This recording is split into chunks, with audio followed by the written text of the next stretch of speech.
बिस्मिल्लाहिर्रहमानिर्रहीम and welcome back to psychology hub. उम्मीद है आप लोग सब खैरियत से होंगे। काफ़ी अरसे के बाद वीडियो बना रही हूँ मैं, तो लेट्स स्टार्ट।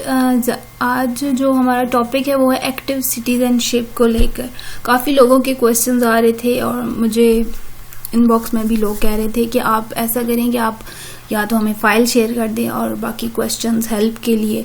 तो मैंने सोचा कि एक ही वीडियो बना के मैं अपलोड कर देती हूँ ताकि जिसको भी चाहिए वो उससे फ़ायदा ले सकता है। फजूल बातें नहीं करूँगी जिस तरह से बाकी वीडियोस में की जाती हैं। मैं जस्ट आपको ना एक दफ़ा गो थ्रू करवा देती हूँ कि एक्टिव सिटीजनशिप है क्या। सबसे पहले लोगों के क्वेश्चन ये हैं कि क्या हमें ऑर्गेनाइजेशन ज्वाइन करना बहुत ही ज़्यादा ज़रूरी है, कौन सी ऑर्गेनाइजेशन हो, क्या हो, किसी को कोई समझ नहीं आ रही। तो इसमें यह है कि आपने कोई भी ऑर्गेनाइजेशन ज्वाइन कर सकते हैं। वो एक स्कूल हो सकता है, वो ओल्ड एज होम हो सकता है, वो कोई NGO के साथ आप करके कम्युनिटी वर्क कर सकते हो। बेसिकली आपने एक ऐसा वर्क करना है जिसमें आपसे लोगों को फ़ायदा पहुंच रहा हो, ठीक है। तो अगर आप स्कूल कोई ज्वाइन करते हैं अपने मोहल्ले का, कोई भी, इसमें स्कूल की भी नहीं है, आप गवर्नमेंट स्कूल जा सकते हैं जहां से भी आपको परमिशन मिल रही है, भाई ठीक है आप आके कर लो। तो आपको बस एंड पे जाके आपको कुछ पिक्चर्स की जरूरत होगी जो आपने फाइनल प्रपोजल में, जो फाइनल प्रोजेक्ट होता है, सॉरी प्रपोजल नहीं, फाइनल प्रोजेक्ट के एंड में थोड़ी सी पिक्चर्स की जरूरत होती है कि आपने कैसे काम किया और क्या काम किया। वो 1 पिक्चर, 2 पिक्चर, 3 पिक्चर, जितनी भी आप ले सकते हो। अच्छा, कुछ लोग ये हैं कि वो कहते हैं कि हम नहीं जा सकते, स्पेशली लड़कियों की बात कर रही हो, तो आप लोग ये हाइपोथेटिकली भी लिख सकते हैं। हाइपोथेटिकली कैसे लिख सकते हैं कि आपने, क्योंकि एक पूरा प्लान बताना होता है कि मैंने ऐसे काम किया और मैंने ये काम किया, तो वो आप घर में भी बैठ के लिख सकते हैं। बाकी पिक्चर्स की बात आई तो आप पिक्चर्स एक दिन जाके आप किसी भी ऑर्गेनाइजेशन में जाते हैं, स्कूल में जाते हैं, आपके घर में कोई बच्चे वगैरह हैं तो वो आप कर सकते हैं। अब जो लोग नहीं जा सकते, जिन्हें हाइपोथेटिकली लिखनी है, आई वुड सजेस्ट कि वो स्टडी को लेके लिखें ताकि वो आसान होता है, क्योंकि उसमें आपको पिक्चर्स बच्चों की चाहिए होंगी। वो बच्चों, आपके घर में भी बच्चे हो सकते हैं खानदान वाले, तो आप उनको बिठा के बस उनकी पिक्चर्स ले सकते हैं कि ये मैं उनसे एक्टिविटीज करवा रही थी और ये उन्होंने एक्टिविटीज की, आप उनकी 3-4 पिक्चर्स ले लें, बस आपका काम यहाँ पे खत्म हो जाता है। अच्छा, अब अगर आप कोई ऑर्गेनाइजेशन ज्वाइन करते हैं तो आप कौन सी ऑर्गेनाइजेशन, वहाँ पे टॉपिक क्या होगा, सबसे बड़ा क्वेश्चन ये है कि हम कौन सा टॉपिक सिलेक्ट कर सकते हैं। टॉपिक आपकी अपनी चॉइस होती है। ये जो आपको LMS पे दिया हुआ है या फिर आपको यूनिवर्सिटी वाले प्रोवाइड कर रहे हैं टॉपिक, सिर्फ वही टॉपिक नहीं हो सकते, आप कोई भी टॉपिक ले सकते हो। फॉर एग्जाम्पल, अगर आप किसी NGO में काम करते हो, आप लेफ्ट ओवर बच्चे जो होते हैं, सॉरी लेफ्ट ओवर कह रही हूँ, जो यतीम खानों में बच्चे होते हैं, अगर आप वहां पे जाके काम कर सकते हैं तो वहां पे आप जाके बच्चों की पर्सनैलिटी पे थोड़ा सा काम कर सकते हैं। आप उनका हेल्पिंग बिहेवियर इनहेंस कर सकते हैं। तो सो आपका टॉपिक क्या बनेगा, हेल्पिंग बिहेवियर इन किड्स, ठीक है। आप उनको सिखा रहे हो कि लोगों की हेल्प किस तरह से करनी है। अगर आप स्कूल में करते हो, आप स्कूल में भी ये वाला बच्चों पे अप्लाई कर सकते हो, ये वाला जो है हेल्पिंग बिहेवियर वाला। उसके अलावा आप बच्चों को लेकर आप एक और टॉपिक है कॉन्फिडेंस बूस्ट करना, आप इस पे काम कर सकते हो। इसके अलावा जो बच्चे होते हैं वो कंसंट्रेट नहीं कर रहे होते, तो आप उसको लेकर चल सकते हो कि बच्चों में कंसंट्रेशन किस तरह से इम्प्रूव करने हैं। अगला टॉपिक हो सकता है बच्चों में क्रिएटिविटी किस तरह से इनहेंस आप कर सकते हैं। ये मैं स्कूल और बच्चों को लेके बता रही हूँ अभी तक। अब अगर आप ओल्ड एज होम्स में जाते हैं, आप वहां पे क्या कर सकते हैं, वहां ऑब्वियसली वहां पे आपने बड़ों के साथ एक्टिविटीज करनी है, तो बड़ों के साथ आप उनसे कहानियां सुन सकते हो। आपको पता है जो हमारे बड़े होते हैं उनको बहुत ज्यादा शौक होता है अपनी कहानियां सुनाने का, तो आप उनसे मतलब सुन सकते हो, आप उनकी सुन सकते हो, कोई भी आपकी हो सकती है। अगर हम बच्चों को लेके चले, मैं बच्चों का इसलिए कह रही हूँ क्योंकि ज्यादातर लोगों ने वही चूज करना है बच्चों को लेकर, क्योंकि ये आसान टॉपिक्स हैं। उसके मेमोरी इनहेंसिंग, आप मेमोरी इनहेंस किस तरह से कर सकते हो। अब इन टॉपिक्स को लेके आपने पहले अपनी पूरी रिसर्च करनी है, उसके बाद आपने अपने इंस्ट्रक्टर को से डिस्कस करना है टॉपिक। अगर वो कहते हैं कि ठीक है ये आपका टॉपिक ठीक है, आप उस पर प्रोपोजल बना देना। प्रपोजल किस तरह से बनता है, प्रपोजल बनता है फ्यूचर टेंस में। प्रपोजल होता है जिस तरह से आप एक चीज का ब्लूप्रिंट बना रहे हैं कि मैं इन फ्यूचर ये काम करूंगी, ये करूंगा, ठीक है। अब यहाँ पे मैंने प्रपोजल वाली फाइल खोली हुई भी है, इसको बड़ा कर लेते हैं। तो यहाँ पे आप क्या, सबसे पहले आपका इस वाले पे आ जाए, मैंने इसी को एडिट किया था। मैं अगर अपनी बात बताऊं, मेरा टॉपिक था बच्चों में कंसंट्रेशन को इनहेंस करना। और मैंने इस वाली फाइल को ही एडिट किया था। आपने इसको MS वर्ड में खोल लेना है और फिर आपको वहां पे आपने इसमें एडिट करना। मैं अभी आपको एडिट भी करके दिखाती, लेकिन मेरे पास वर्ड नहीं है लैपटॉप में। तो आपने यहाँ पे क्या करना है कि एक्टिव सिटीजनशिप पहले आ गया, ये ऐसे ही रहेगा, इसको आपने चेंज नहीं करना। उसके बाद क्या आ गया, प्रोजेक्ट प्रपोजल, ये भी ऐसे ही रहेगा। अब आपने यहाँ पे नेम ऑफ द कोर्स लिखना है। नेम ऑफ द कोर्स क्या है, ये है PSY 612 एक्टिव सिटीजनशिप, यही आपने यहाँ पे लिख देना है। उसके बाद नेक्स्ट आ गया title of title of the project. Title of project जैसे कि मेरा था enhancing concentration in school kids, यहाँ पे मैं लिख सकती हूँ, या फिर मैं लिख सकती हूँ यहाँ पे अगर मैं क्रिएटिविटी को लेकर मैं लिख सकती हूँ कि बच्चों में क्रिएटिविटी को इनहैंस करना, enhancing creativity in kids, memory enhance करना, कॉन्फिडेंस बूस्ट करना, या फिर हेल्पिंग बिहेवियर इनहैंस करना, कुछ भी मैं यहाँ पे लिख सकती हूँ। सबमिटेड बाय, यहाँ पे आपने मेंशन जो ID, आपने यहाँ पे अपना नेम लिखना है सबसे पहले और फिर ID लिखनी है, दोनों लिखने हैं। उसके बाद डिग्री टाइटल BS साइकोलॉजी, सिर्फ ये BS साइकोलॉजी आएगा, आप ये वाला सारा कट कर दोगे, ये आएगा ये आएगा और पीछे वाला आप कट कर दो। सेशन कौन सा है, 2019 टू 2019 से आप कर रहे हो, 2018 से कर रहे हो, जहां से भी आप कर रहे हो आपने वो वाले साल 2 मेंशन कर देने हैं कि कहां से लेकर कहां तक होगा। ये सेशन आपको कहां से पता चलेगा, एक तो आपका स्टूडेंट जो ID कार्ड होता है उस पे लिखा हुआ होगा, उसके अलावा आपके LMS पे भी ये लिखा होगा। सबमिटेड टू, यहाँ पे आपने अपने इंस्ट्रक्टर का नाम लिखना है। हर किसी के इंस्ट्रक्टर क्या होते हैं, जब आप अपने LMS खोलते हैं, कोर्स इन्फॉर्मेशन में जाते हैं, सेक्शन इंचार्ज होता है, वो आपका इंस्ट्रक्टर होता है, वो आपने यहाँ पे लिख देना। डेट ऑफ सबमिशन, अब यहाँ पे डेट ऑफ सबमिशन अभी से नहीं लिख देनी, जिस दिन आप सबमिट करवा रहे होंगे आपने वो वाली डेट यहाँ पे लिख देनी है। यहाँ पे university name which university of Pakistan आएगा और यहाँ पे आपने लोगो लगाना है। अब लोगो किस तरह से लगाना है, लोगों को ये भी नहीं पता होता। आपने ऐसे करना है कि गूगल पे जाके सर्च करना है विचो यूनिवर्सिटी लोगो, तो आपको लोगो मिल जाएगा। कुछ लोगों के पीछे बैकग्राउंड होता है, आप बैकग्राउंड रिमूव कर सकते हैं किसी भी ऐप से लेकर। उसके बाद आपने यहाँ क्या करना है, जब आपने इसको वर्ड में खोला हुआ होगा आप यहाँ पे आके क्लिक करेंगे एंड पिक्चर्स ऐड करेंगे, तो आपके पिक्चर्स में से यहाँ पे यूनिवर्सिटी का लोगो लग जाएगा। यहाँ पे आपका खत्म हो गया काम। नेक्स्ट आ गया टेबल ऑफ द कंटेंट, इसको अभी तक आपने छोड़ देना है, लास्ट पे आके आपने इसको करना है। क्यों, ये मैं आपको आगे बताती हूँ, क्योंकि आपकी ये जो आगे सारी हेडिंग्स है ना, वही सारी हेडिंग्स, मेन हेडिंग्स इधर आएंगी और उनके अंदर सब हेडिंग्स आएंगी। ये मैं फिर आपको एक प्रोजेक्ट बना हुआ दिखाऊंगी जिसमें मैंने सारे टेबल ऑफ कंटेंट लिखे, आप उसी को लेकर आप उसी को यहाँ पे कॉपी पेस्ट भी कर सकते हो। हर किसी का ये सेम ही होना है, इसमें आपको कोई भी चेंजेस की जरूरत नहीं होगी। और या इंस्ट्रक्शन ये दी है, जब आपने इसको खोलना है ना वर्ड में, उसके बाद आपने ये करना है, ये जो रेड है ना, ये सारा आपने ओमिट कर देना है, कट कर देना है। आपने इसको अपनी फाइल में से निकालते जाना है साथ साथ, क्योंकि ये आपको इंस्ट्रक्शन दे रहे हैं। उसके बाद यहाँ पे देख लें प्रोजेक्ट डिस्क्रिप्शन, ये भी ऊपर वाले भी दिया हुआ है कि आप copy, do not copy from example. हम ये इन्होंने जो रेड कलर में आपको दिया हुआ है, इन्होंने एग्जाम्पल्स दी हुई है, आपने एग्जाम्पल्स को नहीं कॉपी करके लिख देना, आपने अपना प्रोजेक्ट लिखना है, अपना टॉपिक लिखना है और अपनी इन्फॉर्मेशन लिखनी है। अच्छा, यहाँ पे ना बहुत ईजी करके उन्होंने सारा कुछ टेम्पलेट्स ये वाला दिया हुआ है, आपने जस्ट इन्फॉर्मेशन अपनी वे में लिखनी है। अब यहाँ पे आपको क्या करना है, प्रोजेक्ट डिस्क्रिप्शन लिखना है। Introduce your project in this paragraph, answer the questions.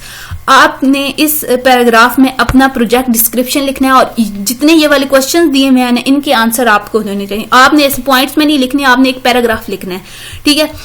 Then मैं आपको एक दफा समझा लूं, उसके बाद नेक्स्ट जो वीडियो होगी उसमें आपको एक पूरा प्रोजेक्ट दिखाऊंगी जिसमें आपको आसानी हो जाएगी कि किस तरह से प्रोजेक्ट बनाया जाता है। सबसे पहले क्या, what is the topic of your, सबसे पहले आपने अपना नेम लिखना है, आपने अपना नेम आप मतलब खुद को इंट्रोड्यूस करना है। उसके बाद आपने लिखना है कि दैट इज माय प्रोजेक्ट। जिस तरह से अगर आपका है हेल्पिंग बिहेवियर इनहैंस करना, तो आपने ये लिखना है कि the topic of my project is enhancing helping behaviour in school kids.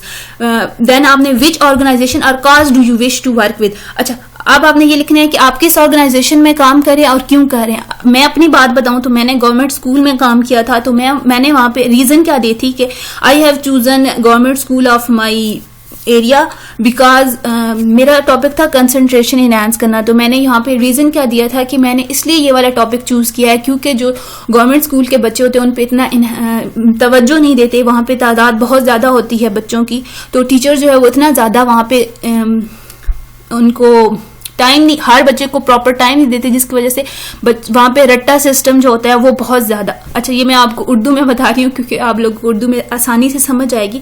लिखा मैंने सारा इंग्लिश में था। मैंने वहां पे लिखा था कि क्योंकि बच्चों में वहां पे रट्टा सिस्टम होता है, बच्चे कंसंट्रेट करके कोई भी एक्टिविटी नहीं कर सकते। ठीक है, वो बच्चों में एक ऐसा बिहेवियर आ जाता है कि बस आराम से नहीं बैठ सकते, कंसंट्रेट नहीं कर सकते, बस जस्ट जल्दी जल्दी से काम लिखो और बस रट्टा लगाओ और काम करो एंड देन चीजें खत्म करो। तो मैंने ये वाला रीजन दिया था कि गवर्नमेंट स्कूल में बच्चों पे कंसंट्रेशन पे इतना ज्यादा तवज्जो नहीं दी जाती, इसलिए मैंने ये वाली ऑर्गेनाइजेशन चूज किया है। गवर्नमेंट स्कूल का नाम भी लिखना है, आपने जो ऑर्गेनाइजेशन जिसमें जा रहे हैं उसका नाम भी लिखना है। तो मैं इसलिए ये वाला इसको मैंने यहाँ पे मैंने काम किया है। What are the list of activity, उसके बाद सबसे इंपॉर्टेंट काम है आपने वहां पे कौन कौन सी एक्टिविटीज करनी है। अब यहाँ पे सब बच्चों को हो जाता है, एक मिनट रुकिएगा मैं इंटरनेट कनेक्ट कर लूं ताकि आपको बता दूं कि एक्टिविटीज किस तरह से आप किस तरह से एक्टिविटीज प्लान कर सकते हो, या आपको एक्टिविटीज कहाँ से पता चलेगी कि आपने कौन सी एक्टिविटीज रखनी है। एक मिनट रुकिएगा।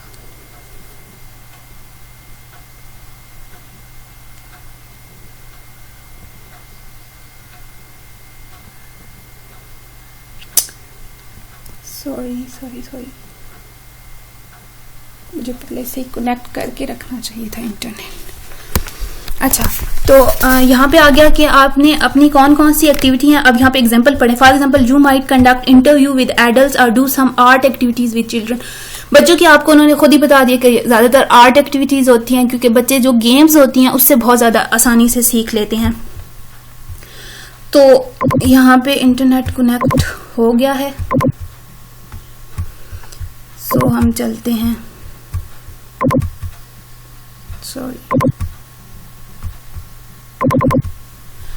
यहाँ पे आपने क्या करना है, आपने सिंपली अपना जो टॉपिक है, जिस तरह से अगर आपका टॉपिक बनता है, आपका टॉपिक है कि कंसंट्रेशन इनहांस करना, ठीक है, या फिर कॉन्फिडेंस बूस्ट करना। कॉन्फिडेंस बूस्ट करना भी बहुत सारे बच्चों ने रखा था, आप भी रख सकते हो। अगर आप कॉन्फिडेंस बूस्ट करने, इसमें बहुत जल्दी एक्टिविटीज फाइंड करना बहुत ज्यादा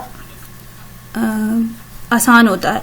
अच्छा, यहाँ पे अगर मेरे पास है, मेरा टॉपिक है कि मैं कंसंट्रेशन किस तरह से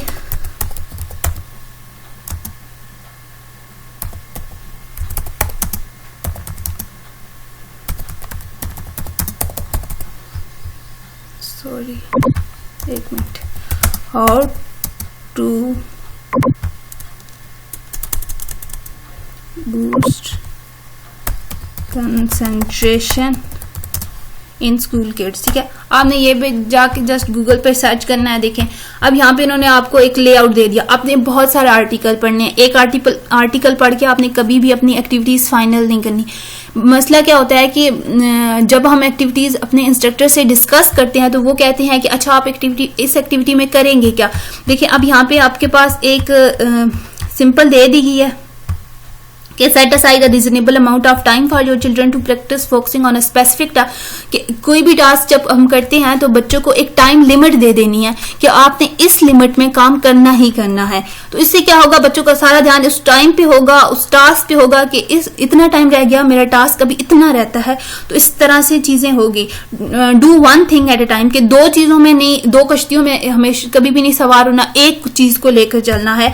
set aside homework time and space के एक आप पूरा टाइम बता दें। अच्छा, यहाँ पे ये आपको जब बहुत सारे आर्टिकल्स पढ़ेंगे ना, तब आपको समझ आएगा कि आप किस तरह से करते हैं। मैंने तो ये कितनी ज्यादा वीडियोस भी देखी थी इसमें से, यूट्यूब से पे बहुत ज्यादा, वहां पे इतनी ज्यादा गेम्स थी ना।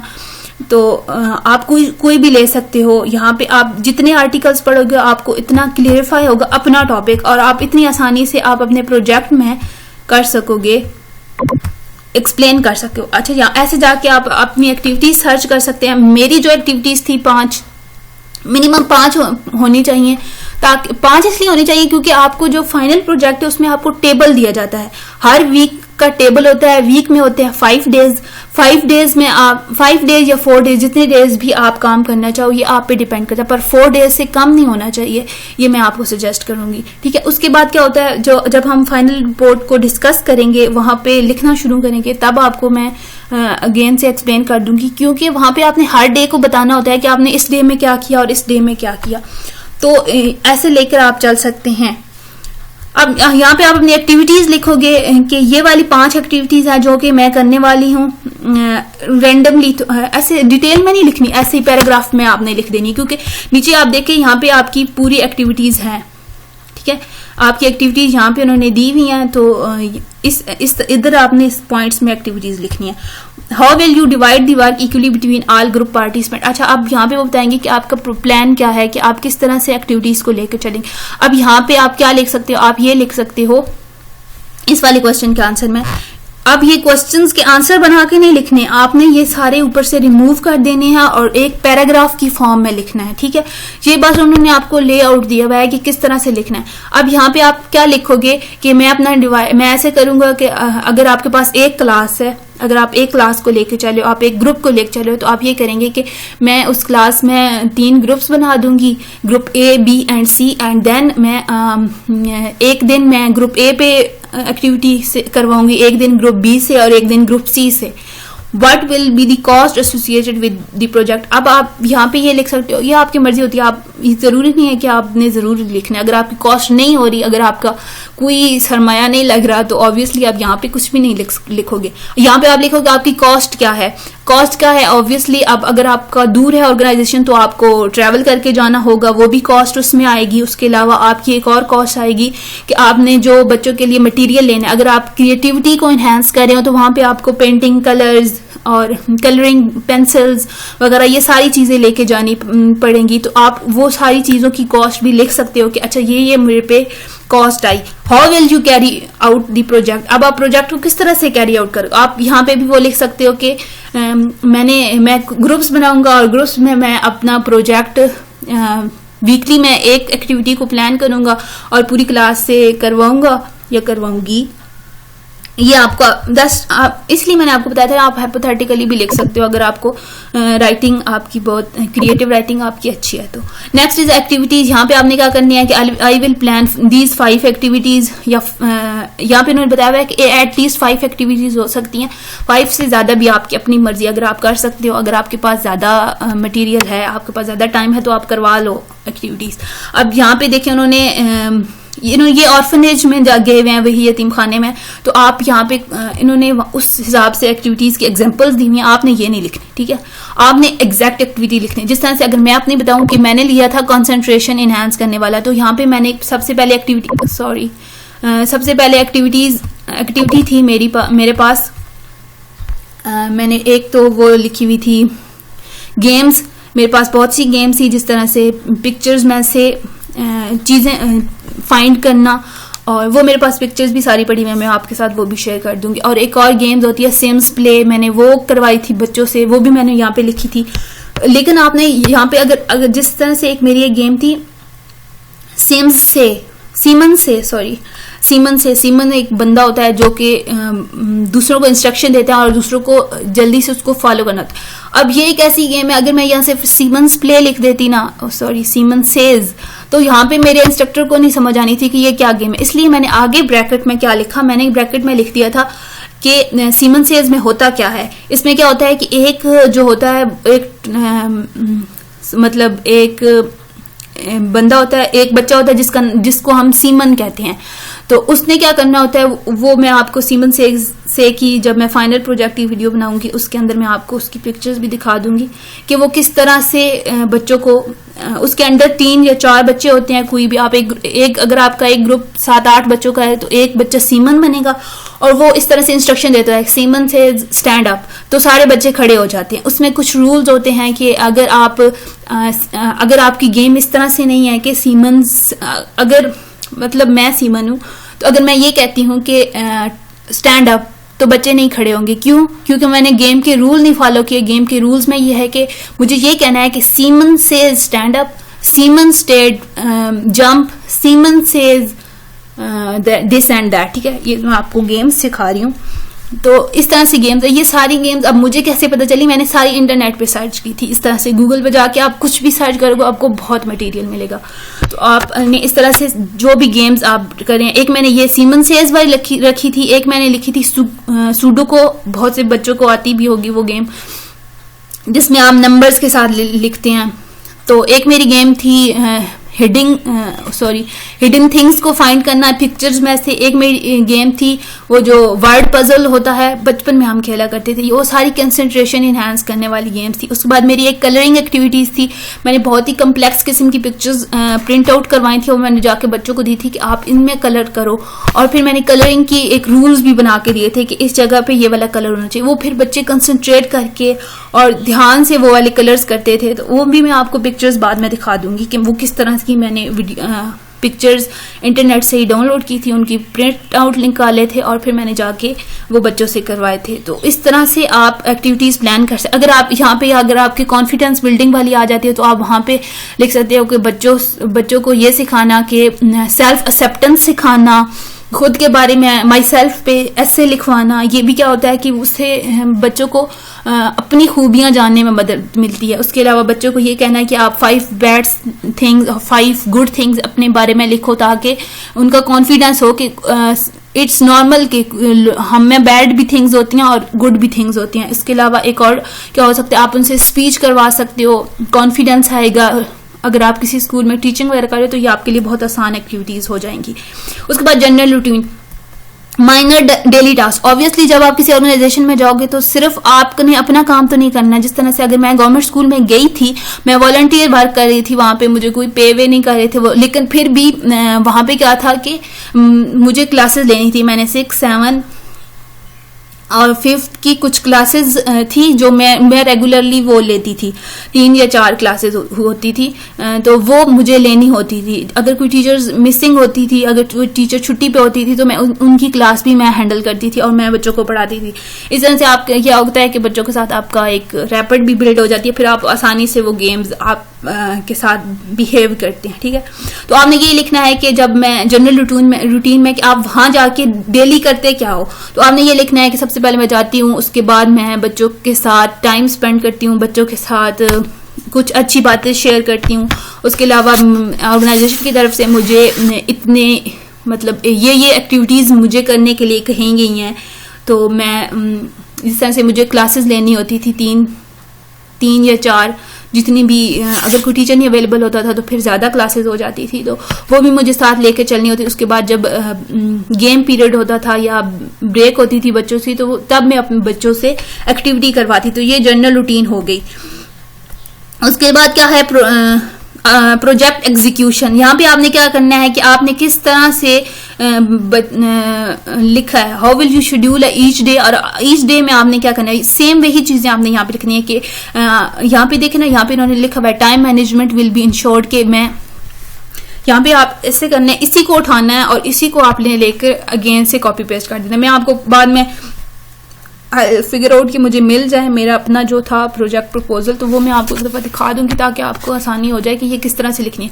सेम इन्हीं चीजों को आपने लिख देना। आपने पहले ये लिखना है कि मैं बच्चों को प्रोजेक्ट एग्जीक्यूट कर, मैं ग्रुप्स बनाऊंगी और ग्रुप्स में बच्चों से एक्टिविटीज करवाऊंगी। उसके अलावा मैं रेगुलरली अपना जो मेरे इंस्ट्रक्टर हैं, मेरे इंस्ट्रक्टर्स थी मैम सईदा हमीद, बहुत अच्छी थी, तो उनके साथ मैं हर चीज डिस्कस करूंगी और स्काइप और गूगल मीट पे उनके साथ कांटेक्ट में रहूंगी, और ताकि मैं उनसे गाइडेंस ले सकूं। बस आपने यही लिखना। 1-2 ये इतने बड़े पैराग्राफ लिखने की जरूरत नहीं है, आप सिंपल वर्ड में सिर्फ अपना पॉइंट क्लियर करो और बस जान छुड़ो।